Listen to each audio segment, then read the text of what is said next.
Hi, welcome viewers. In this presentation, we shall be talking about differential growth. The concept of differential growth is required to understand the growth pattern of the patient so that we can utilize the growth potential. Differential growth states that all tissue systems of the body do not grow at the same rate. Different tissues and in terms of different organs grow at different rates. Now, scammons curve is a graphic representation for differential growth which tells us that each tissue grows at a different rate.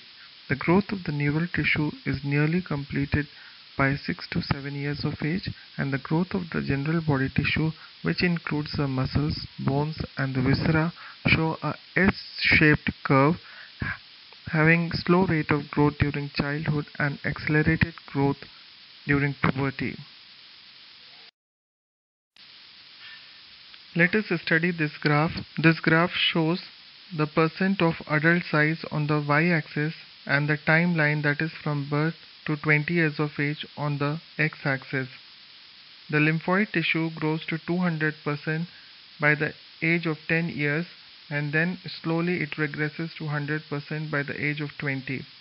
This is required to establish the immunity during the initial growing periods.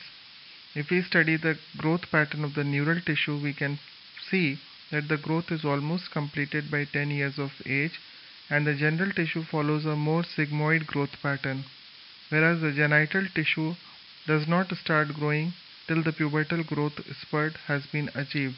Once the pubertal growth spurt has started, we can see a sharp increase in the development of the genital tissue.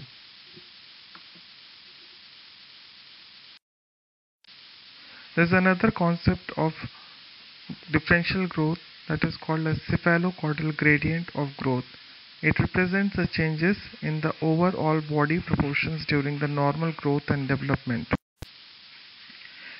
In the fetal life, at about the third month of intrauterine development, the head takes up almost 50% of the total body length, and at this stage the cranium is large relative to the face and represents more than half the total as shown in the diagram. In contrast, the limbs are still rudimentary and the trunk is underdeveloped.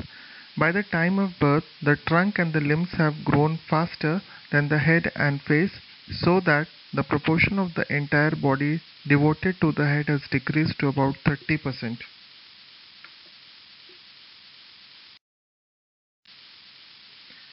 The overall pattern of the growth thereafter follows this course, with the progressive reduction of the relative size of the head to about 12% in the adults.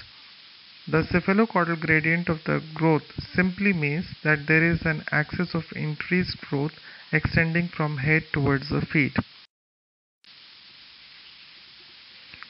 This axis of growth is also seen in the craniofacial region, wherein we can see that the lower third of the face is underdeveloped and rudimentary during the initial periods of the growth.